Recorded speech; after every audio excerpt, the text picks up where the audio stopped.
5:04 this morning, we're on the other side of downtown Myrtle Beach's extended curfew. It went into effect for teens under 18 years old. ABC 15's Andrew James reports on the rollout. The sights and sounds of late night July along Ocean Boulevard, this time with a message to teens both on the road and over the air. We have a juvenile curfew that starts at 10 p.m. If you are under the age of 18, you must be at your final destination no later than 10 p.m. An extended curfew is in effect along Ocean Boulevard from 13th Avenue South to 21st North, inland as well, up to parts of Broadway Street.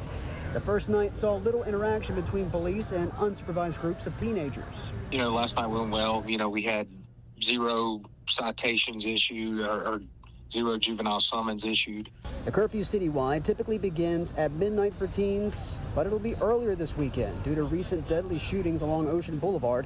It shows no signs of deterring visitors, though, to downtown Myrtle Beach for a late night ride or a walk.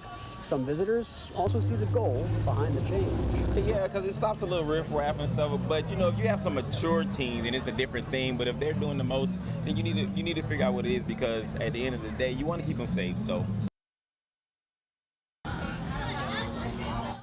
A department spokesperson says officers were out earlier last night letting unsupervised teens know about the curfew. Now, if they're out without parents and not for work purposes, they could face a fine of $500 or a month in jail. The extended curfew will remain in effect until Monday, July 7th. Residents are calling on Myrtle Beach Mayor Brenda Bethune to take action following recent gun violence on Ocean Boulevard, like last weekend's shooting inside Peach's Corner. 17-year-old Avani McRae was arrested, and 18-year-old Grayson Myers' family is planning his funeral. Bethune is promising to take action in the near future. On Tuesday, we do have a city council meeting. Council will be voting on 2 separate issues. One will be an ordinance amendment, another will be a resolution, which will allow us to extend the curfew indefinitely. So not only for just the rest of the summer, but it will be in place year-round. City leaders also met with police out of Panama City Beach, Florida, and Charleston.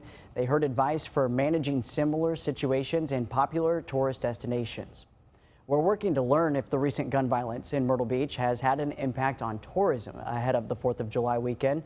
We asked the new president of the Myrtle Beach Area Chamber of Commerce, and he says the crime isn't a Myrtle Beach issue, it's a societal problem. So he doesn't anticipate recent shootings will impact tourism. In terms of the overall numbers, we're not seeing a direct correlation in terms of a negative impact from these issues, but it's still a serious matter that we want to continue to work collaboratively with our public safety officers and our community stakeholders to try to address.